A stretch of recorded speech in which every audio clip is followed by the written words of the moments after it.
오후 함께 보실 말씀 창세기 2장 8절에서 17절까지 말씀입니다. 창세기 2장 8절에서 17절까지 말씀입니다.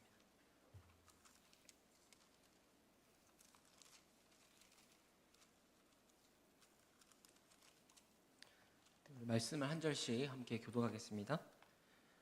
여호와 하나님이 동방의 에덴의 동산을 창설하시고 그 지으신 사람을 거기 두시니라.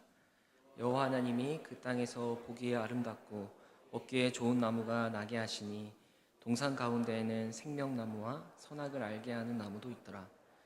강이 에덴에서 흘러나와 동산을 적시고 거기서부터 갈라져 네 근원이 되었으니 첫째 이름은 비손이라.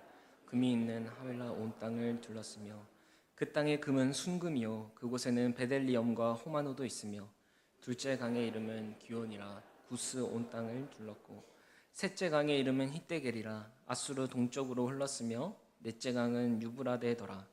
여호와 하나님이 그 사람을 이끌어 에덴 동산에 두어 그것을 경작하며 지키게 하시고 여호와 하나님이 그 사람에게 명하여 이르시되 동산 각종 나무의 열매는 내가 임의로 먹되 선악을 알게 하는 나무의 열매는 먹지 말라. 네가 먹는 날에는 반드시 죽으리라 하시니라. 아멘. 여러분들은 낙원 하면 어떤 그림이 딱 떠오르십니까? 낙원, 지상 낙원. 요즘 사람들이 하도 AI 해서 제가 AI에게 한번 물어봤어요.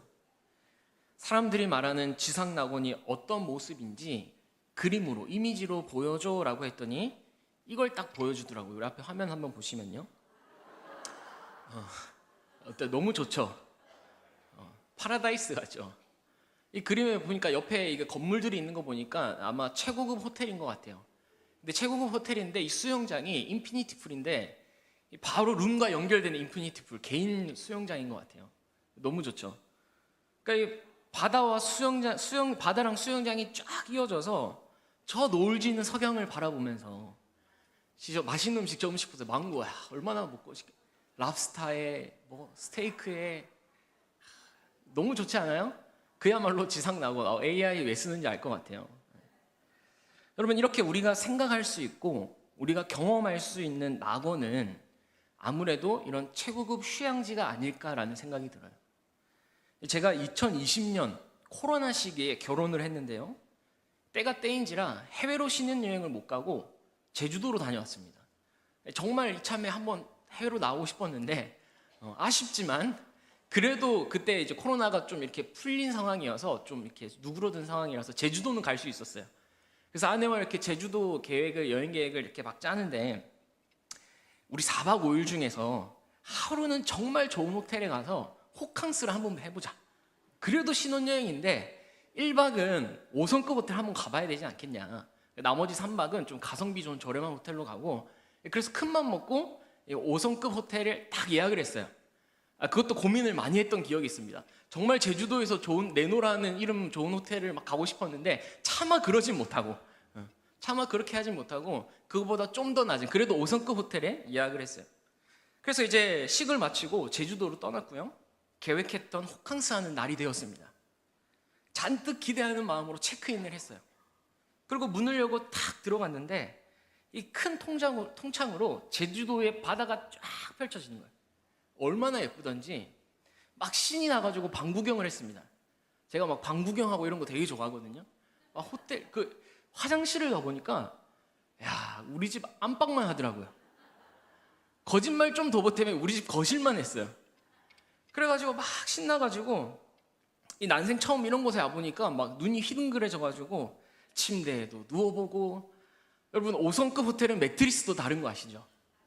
광고에 보면 흔들리지 않는 편안함, 침대는 과학입니다. 푹신푹신하고 그냥 지상 낙원이더라고요. 그래서 제가 아내한테 뭐라고 했는지 아세요?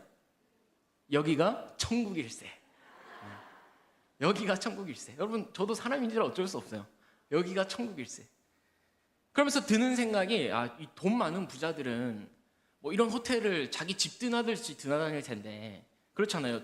여기보다 더 좋은 호텔에 가고 저야 한번 갈까 말까인데 더 좋은 호텔에서 룸서비스 시켜. 룸서비스 아시죠? 손 하나 까딱 안 하고 최고급 요리들이 그냥 막 나옵니다. 얼마나 마음껏 누리고 소비할 텐데 야, 예수님이 부자들은 천국 들어가기 힘들다는 말이야. 이해가 되겠다. 천국 소망하기 힘들겠더라고요. 그렇지 않겠어요? 지상 낙원에 있는데, 파라다이스에. 그러니까 여러분, 이렇게 세상이 말하는 낙원은요, 나의 만족, 나의 유익을 위해서 한없이 누리고 한없이 막 돈도 써보고 막 소비하고 그런 곳이 파라다이스인 것 같아요. 아무것도 하지 않고 그저 내가 좋아하는 일, 취미생활만 즐기면서 좋은 거 보고 좋은 거 먹고 누리고 쉬고, 이것이 바로 세상이 말하는 낙원입니다. 여러분, 그러면 하나님이 만드신 진짜 낙원, 이 에덴은 어떤 곳일까요? 오늘 본문에 보면 에덴 역시 세상이 부러워할 만한 엄청난 풍요로움을 갖췄던 것은 틀림없는 것 같아요. 뭐 금도 나오고 막 순금으로 이루어져 있다 하고 모든 나무의 열매들이 막 얼마나 풍족하겠어요. 여러분, 그곳에는 생명수의 강물이 흘러서 온 땅을 적시고요, 순금과 보석이 가득했습니다. 그러면 여러분, 세상이 말하는 낙원, 오늘 하나님이 만드신 에덴, 어떤 차이가 있을까요? 첫 번째는 그곳에 하나님이 있냐 없냐의 차이입니다. 똑같이 풍족할 수 있지만 세상이 말하는 파라다이스는 단지 나를 위해, 그죠? 나의 쉼, 나의 만족을 위해 하나님 없이 즐기고 누리는 것이라면, 하나님이 만드신 에덴은 하나님과 함께하기에 진정한 만족이 있는 곳, 진정한 기쁨, 진정한 풍족함이 있는 곳. 그래서 여러분, 세상이 말하는 그 어떤 지상 낙원이라도 그곳에는 참 만족이 없는 거예요. 누릴 때는 좋아도 금세 공허하고요, 또 다른 만족을 쫓게 됩니다. 그런데 하나님이 계시고 그 하나님과 함께하는 곳은 참 만족이 있어요. 그게 에덴이라는 겁니다. 그래서 여러분, 천국은요, 하나님과 함께하는 그곳이 천국인 줄 믿습니다. 초가집이나 궁궐이나 어디에 있든 누가 함께 하시면요, 하나님이 함께 하십니다.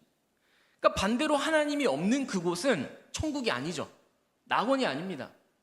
아무리 5성급 호텔에서 뭐 룸서비스를 즐긴다 해도요. 여러분, 또 세상이 말하는 낙원, 하나님 만드신 데 대한 결정적인 차이가 뭐냐? 세상이 말하는 낙원은 아까 얘기했듯이 먹고 쉬고 누리면서 내 취미생활을 즐기는 거예요. 근데 하나님이 만드신 에덴은요, 그곳에서 우리를 거룩한 사명자로 부르셨다는 사실입니다. 무엇으로 부르셨다고요? 거룩한 사명자요. 오늘 본문 15절의 말씀을 보시면 한번 같이 읽어보시면 좋겠습니다. 읽겠습니다.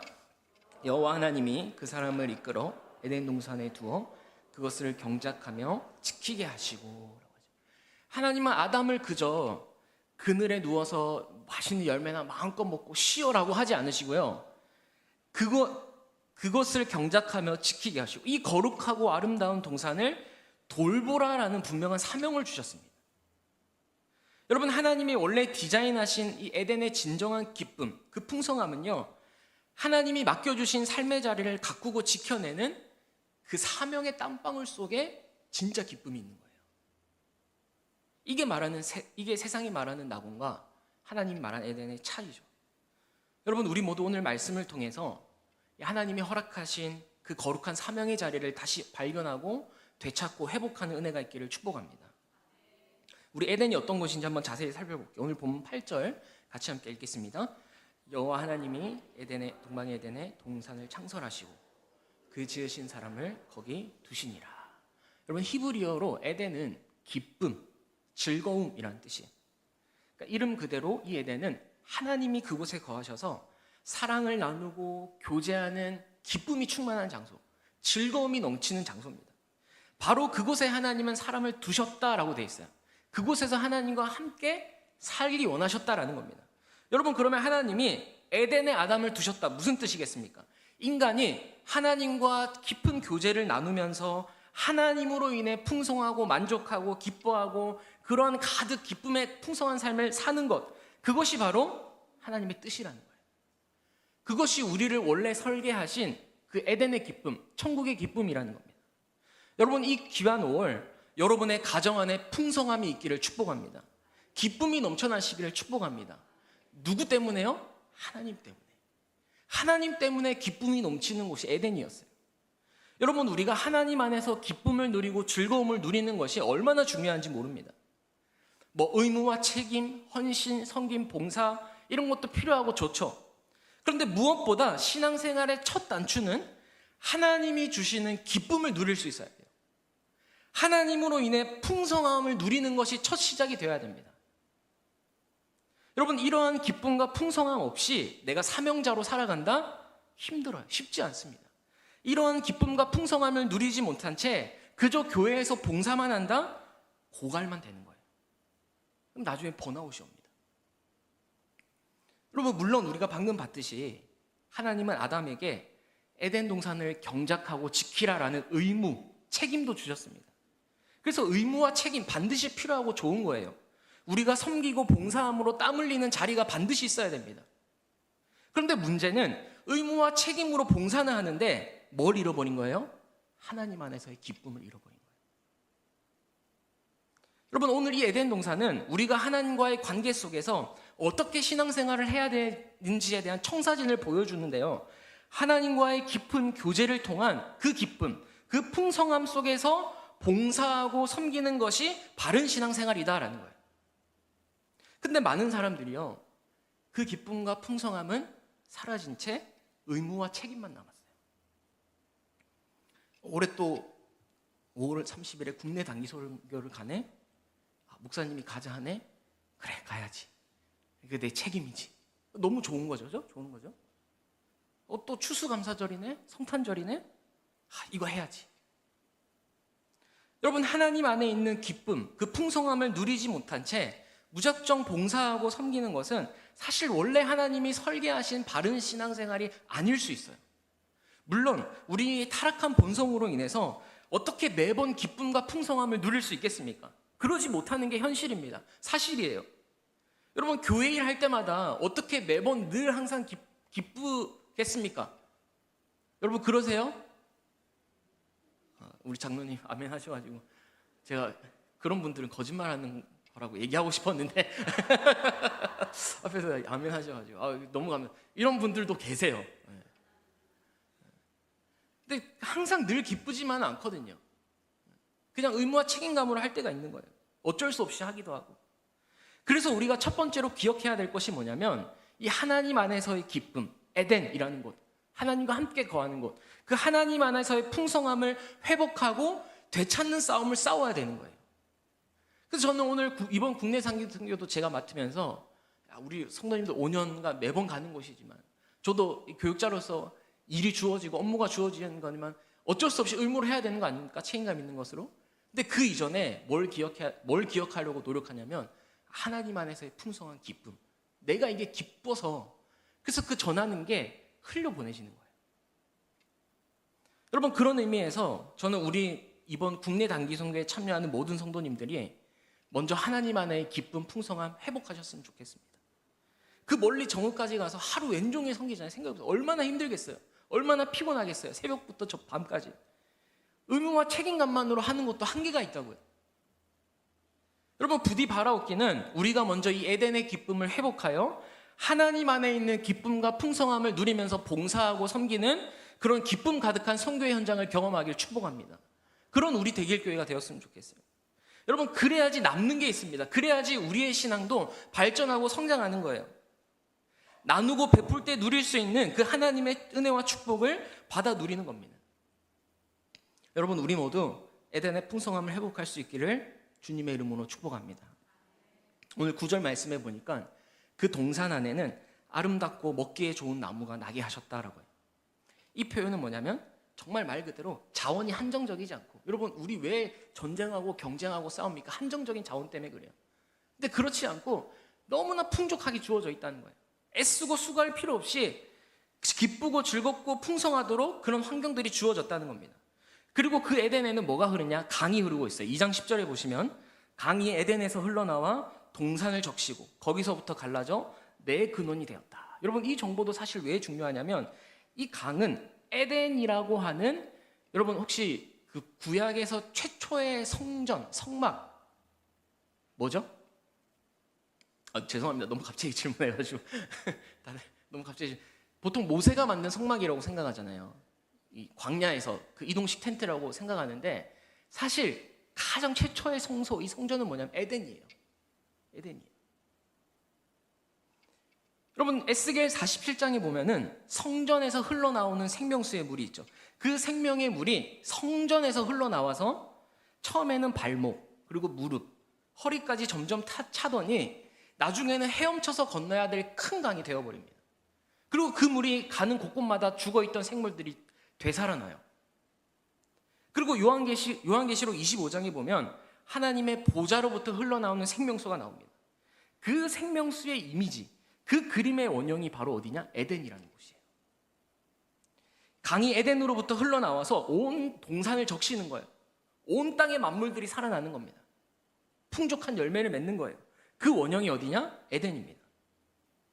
이렇게 에덴은 하나님의 생명이 흘러나오는 원천이었고 하나님과 교제하며 사는 복된 공간이었어요. 그런데 여러분 중요한 것은 이 에덴 중앙에 뭐가 있었냐? 우리 9절 말씀 다시 한번 보실게요. 우리 9절 같이 함께 읽어보겠습니다. 여호와 하나님이 그 땅에서 보기에 아름답고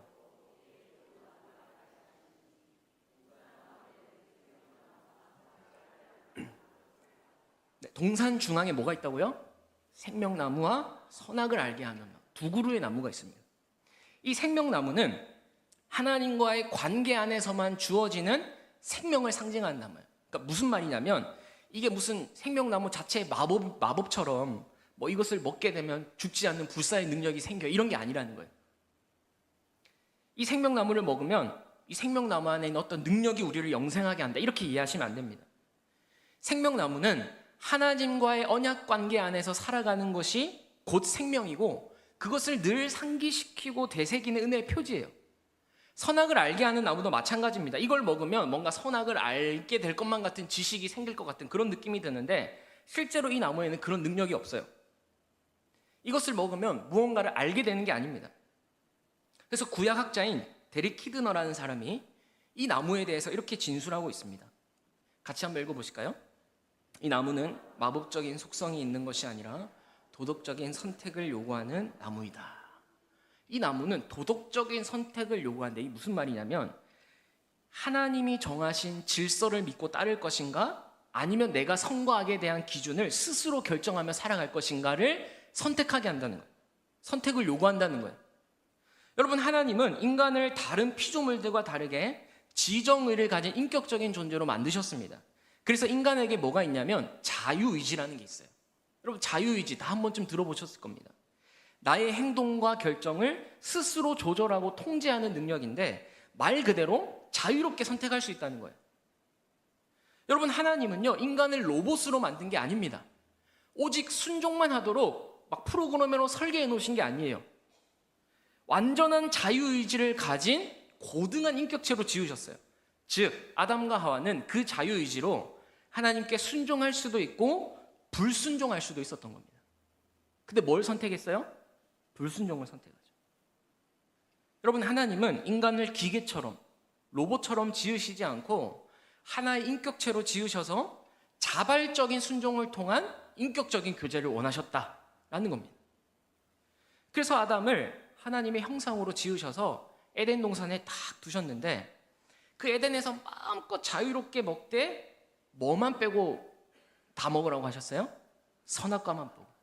그러니까 생각해보세요. 선악과가 없었으면은 내가 뭔가 선택할 수 있는 여지가 없잖아요. 그럼 자유의지가 무슨 소용이 있겠어요? 그렇죠? 그러니까 다 먹어도 되지만 유일하게 딱 하나 뭐만 먹지 말라고요? 선악과만 먹지 말라. 그것을 먹는 날이 어떻게 된다? 반드시 죽으리라. 여러분 그러면 하나님은 왜 굳이 동산 중앙에 선악과를 두신 걸까요? 결론적으로 말씀드리면 이 선악과는요 하나님이 나의 주인이심을 기억하게 하는 장치입니다. 여러분 창세기 1장에 보면 하나님이 사람을 하나님의 형상대로 지으셨어요. 근데 그렇게 지으신 이유가 뭐냐? 6일 동안 창조하신 이 모든 피조세계, 하나님 보시기에 너무 좋았던 이 피조세계를 다스리기 위함입니다. 그러니까 사람은 하나님을 대신해서 피조세계를 다스리는 왕적인 존재, 대리 통치자로 지음받은 거예요. 그래서 하나님이 사람에게 복을 주시면서 뭐라고 얘기해요? 생육하고 번성하고 땅에 충만해서 뭐 하라고 합니까? 다스리라. 다스리라고요. 그래서 실제로 아담은 다른 피조물들이 보기에 정말 왕 같은 존재였어요. 대표적인 예로 동물들이 아담 앞에 나오잖아요. 아담이 이름을 지어주니까 그대로 됩니다. 여러분, 이건 아담에게 피조 세계를 다스릴 수 있는 그런 권위를 부여하신 거예요, 하나님이. 그러면 여러분 질문해 볼게요. 그렇다고 해서 아담이 진짜 왕입니까? 아니죠. 아담 역시 피조물일 뿐이에요. 아담 역시 하나님의 통치를 받아야 되는 피조물이지 진짜 왕은 하나님이십니다. 바로 그걸 알려주는 장치가 뭐냐면 선악과인 거예요.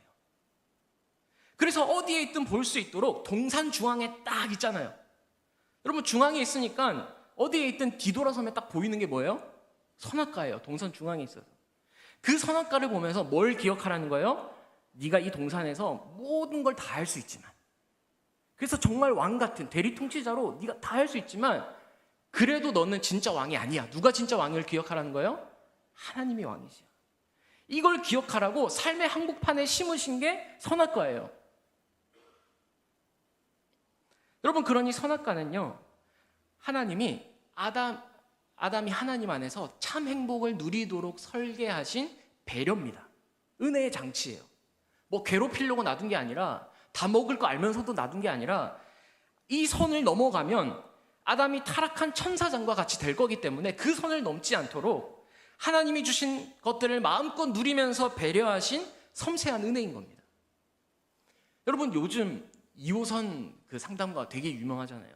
그래서 저도 이렇게 SNS 짤에 2호선 그 상담가 얘기를 많이 듣다 보니까 막 계속 올라오는데, 그분이 하나같이 강조하는 게 있어요. 뭐 부부 관계든 자녀와 부모 관계든 뭐 이렇게 교우 관계든 사회생활, 강조한 게 뭐냐면 경계를 그어라. 이 경계를 그어라는 게 뭐예요? 집안에서는 규칙을 세우고 그 규칙 안에서 참된 자유와 행복이, 그래야지 관계가 잘 발전이 된다는 거예요.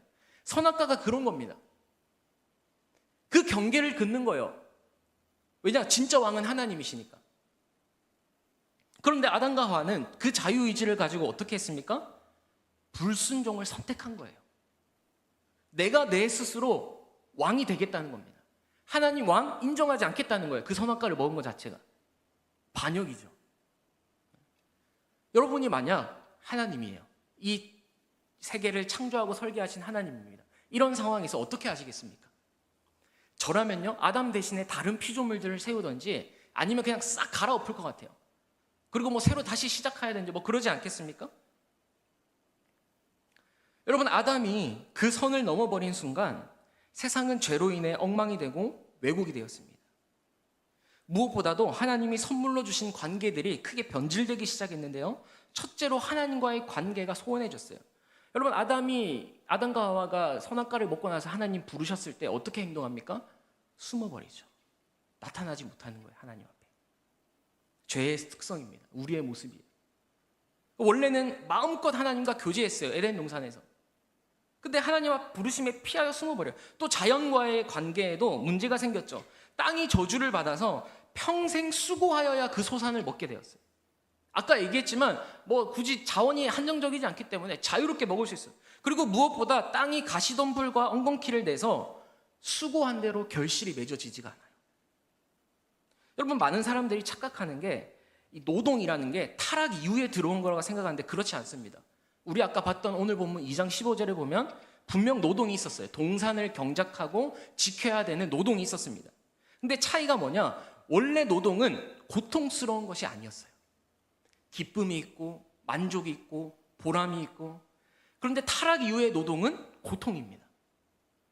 그래서 여러분, 내일 월요일이잖아요. 우리 직장인들 여기 계실 텐데 직장인들 월요병 뭐 이런 거 생기는 거 아니겠어요? 노동이 고통이 되어가지고 아무리 뼈 빠지게 수고해도 만족이 없어요. 이 통장에 꽂힌 월급은 스쳐가듯 지나가 버립니다.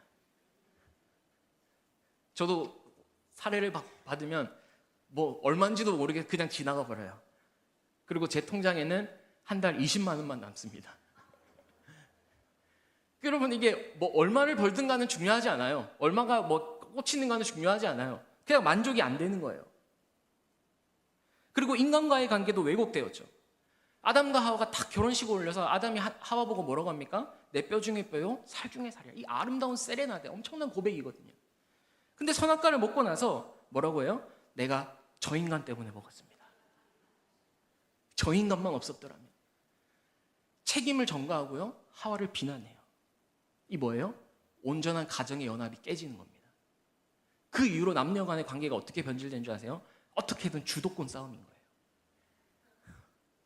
여러분, 저 2020년에 결혼했는데 그때 막 이제 결혼을 앞둔 신혼부부들에게 뭐 이런 게 유행했어요. 어떻게 하면 결혼해서 내가 남편의 길을 누르고 살 건가? 뭐 아내의 길을 그걸 잘하는 방법, 뭐 예를 들면 그런 게 유행했던 적이 있어요. 그러니까 어디 남녀 간의 관계뿐이겠어요? 사회생활을 하면서 맺는 모든 인간관계가 결국 힘의 논리로 귀결됩니다. 그 안에 사랑, 헌신 찾아볼 수 없죠. 그러니 인간 마음에 참 안식이 없어요. 우리의 삶의 제일 높은 자리에 하나님이 계셔야 되는데 이 선악과를 먹고 난 뒤 타락한 인간이 이 질서를 그대로 뒤집은 거예요. 내가 제일 위에 있고 하나님 어디에 있어요? 제일 밑에 있어요. 그래서 하나님 아닌 것들로 막 자기 영혼을 채워보려고 몸부림치는데 이 질서 자체가 거꾸로 돼 있으니까 이 본질 자체가 이게 회복이 안 되니까 만족이 없어요. 여러분, 오늘 아담은 잠시였지만 에덴에서 하나님과 깊은 교제를 누리면서 하나님 안에 있는 풍성한 진짜 기쁨을 누렸습니다. 근데 그 선악과를 먹음으로 죄가 들어왔고요. 모든 것이 다 뒤틀려지고 말았어요. 아까도 얘기했죠. 저희 하나님이라면 어떻게 하셨을까? 다 갈아엎던지 해야 되지 않겠어요? 그러나 하나님은 그렇게 하지 않으시고 놀라운 구원의 계획을 이뤄 나가십니다. 그게 뭐냐? 창세기에 나오는 원복음이에요. 여자의 후손이 뱀의 후손, 네 후손의 뱀의 후손의 머리를 상하게 할 것이다. 여러분, 이 일이 뭐예요? 바로 우리 예수님의 십자가 죽음, 부활입니다. 완전한 속죄죠. 그래서 우리는 그 주님의 속죄로 인해 반드시 죽으리라 하는 그 저주, 죄의 저주에서 해방되었고요. 이 일이 예수 그리스도 안에서 이미 성취되었습니다. 그래서 저와 여러분이 지금 이 자리에 있어요. 여러분, 그런 다음 다시 하나님이 어떻게 하시는지 아세요? 우리를 하나님 나라를 위한 사명자로 부르시고 세우십니다. 즉, 아담이 실패했던 그 사명을 다시금 맡기시는 거예요.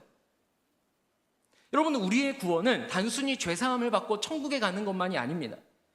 이 세상을 완성될 그 하나님의 나라로 이루실 그 주님의 일을 소망하며 그 주님의 나라를 고대하며 우리에게 맡겨진 사명이 있어요. 주어진 일이 있습니다. 여러분, 오늘 본문 창세기 2장 15절 한번 다시 읽어보실까요? 2장 15절 말씀입니다.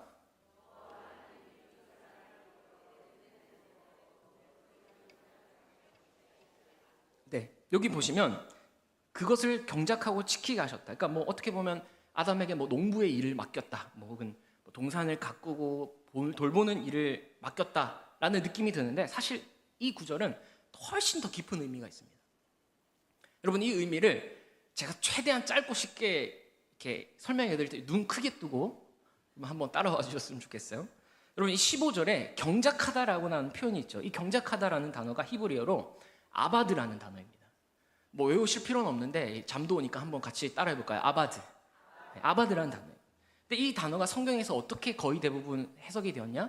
섬기다, 종이 되다로 번역이 돼요. 그리고 지키다, 그것을 경작하고 지켜라. 이 지키다라는 해당하는 히브리어가 샤마르인데 보호하다라는 뜻입니다. 근데 이거는 단순히 무언가를 보호한다는 의미를 넘어서서 율법을 수호하고 지키는 제사장의 사명을 강조할 때 쓰는 단어예요, 구약에. 그러니까 이 두 단어, 아바드와 샤마르, 경작하고 지킨다라는 단어는요, 하나님이 아담에게 단순히 농부의 일을 맡기신 게 아니에요.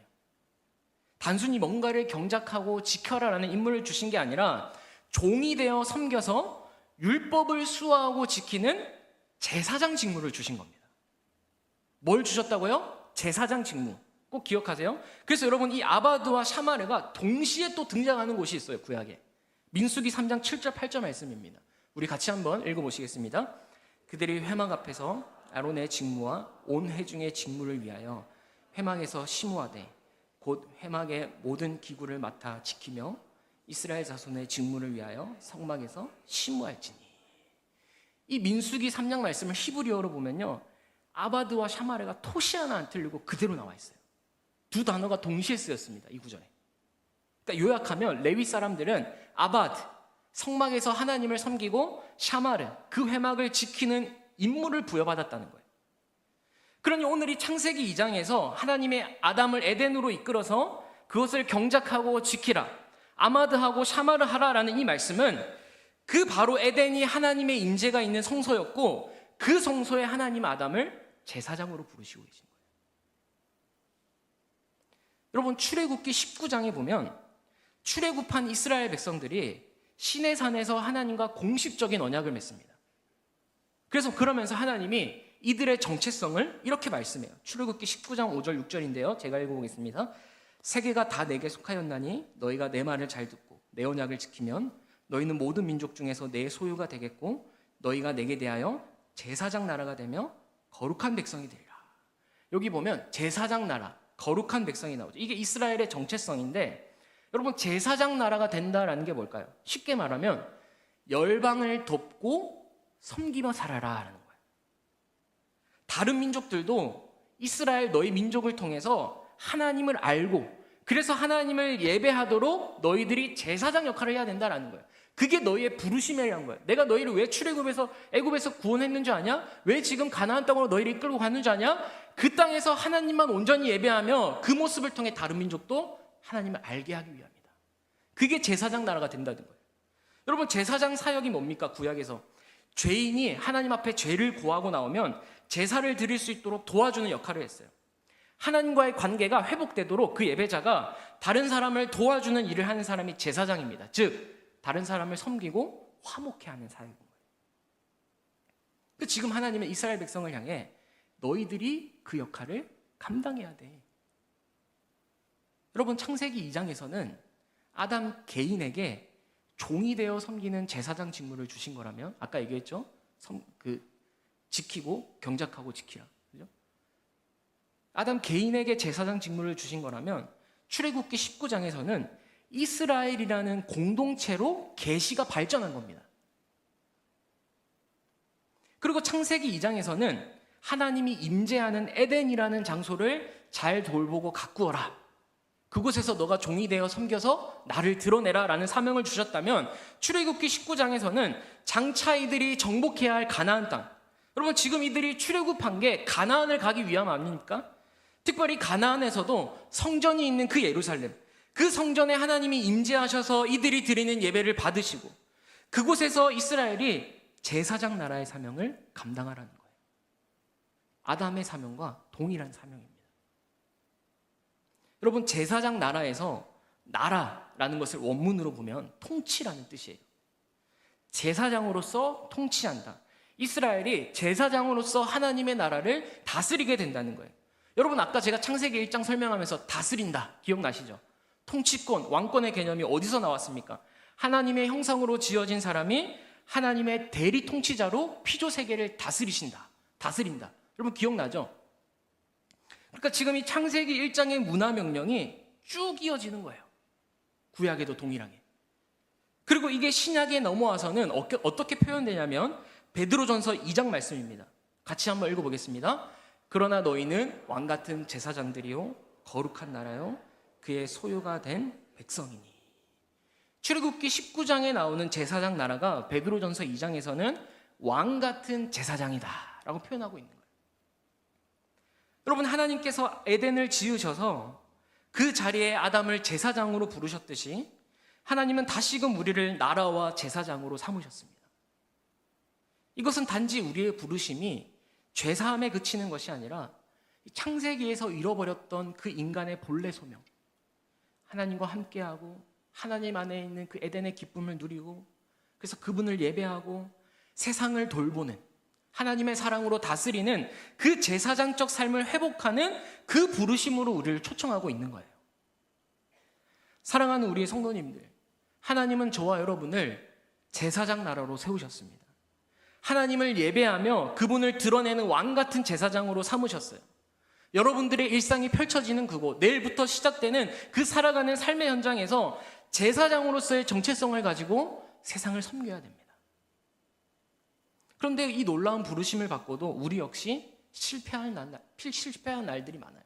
아담이 실패하고 무너졌듯이 우리도 이 삶에서 실패하는 날들이 많습니다. 근데 여러분, 괜찮습니다. 중요한 것은 넘어져도 다시 일어나서 이 부르심의 길로 가는 거예요. 때로는 좀 넘어져도 주저앉아도 괜찮아요. 다른 사람보다 돌아가도 괜찮습니다. 하지만 절대로 우리가 포기해서는 안 되는 것, 이 여정을 절대로 포기하면 안 되는 거예요. 늘 넘어지고 실패하지만 왕 같은 제사장이라는 우리의 정체성을 기억하면서 그 에덴의 하나님과의 풍족함 누릴 것을 소망하면서 그 하나님의 일하심을 신뢰하면서 포기하지 말아야 하는 겁니다. 다시금 분연히 일어나 어제와 같은 오늘을 살아내는 거예요. 여러분, 우리의 목적지는 분명합니다. 우리의 목적지는 하나님의 임재가 있고 하나님의 은혜가 거하는 에덴이에요. 다시 잃어버릴 수 없는 참된 에덴. 그리스도 안에서 우리를 다시 그 에덴으로 부르고 계세요. 그 영원한 아버지의 나라로 함께 걸어가야 됩니다. 거기는 우리가 이 땅에서 어떠한 대가를 치르더라도 반드시 가야 돼요. 아니, 하나님이 반드시 우리를 그곳으로 인도하실 겁니다. 여러분, 우리 모두는 애초에 그 동산에서 살도록 지음받은 복된 존재라는 걸 기억하셨으면 좋겠어요. 제사장이라는 걸 기억하셨으면 좋겠어요. 죄가 그 에덴에 못 들어가도록 막았지만 하나님은 그리스도 안에서 다시 우리를 그 에덴으로 초청하고 계세요. 그러니 여러분, 세상의 지상낙원을 꿈꾸지 마시고 제사장이라는 그 정체성을 붙잡고 마침내 그 동산에 이르러 하나님과의 충만한 교제 속에서 참된 안식, 참된 기쁨, 완전한 사랑을 누리게 될 그날을 소망하면서 여러분, 그 동산을 향한 그리움을 안고 오늘도 주님을 나의 왕으로 모시길 주님의 이름으로 축복합니다. 그래서 이 천국의 여정을 한 걸음 한 걸음 걸어갈 수 있기를 주님의 이름으로 축복합니다. 기도하겠습니다. 하나님, 감사합니다. 오늘 창세기 2장 에덴을 통하여서 하나님 안에 있는 진정한 기쁨, 그 풍요로움, 그 풍족함을 하나님 우리가 다시금 회복하여 하나님이 우리에게 맡겨주신 이 사명을 경작하고 지키는 이 제사장의 사명, 종이 되어 섬겨 세상이 하나님을 보게 하고 하나님께로 돌아오게 하는 이 일들을 우리의 주어진 자리에서 잘 감당할 수 있도록 은혜와 능력을 더하여 주시옵소서. 하나님, 우리가 그 에덴의 마침내 이를 그날을 소망하며 하나님이 주시는 그 힘과 능력으로 하루하루 살아가게 하시고 하나님, 우리가 주님을 나의 온전한 왕으로 모시고 이 천국의 여정을 한 걸음 한 걸음 걸어갈 수 있는 우리 복된 성도님들 될 수 있도록 축복하여 주시옵소서. 예수님 이름으로 기도합니다. 아멘.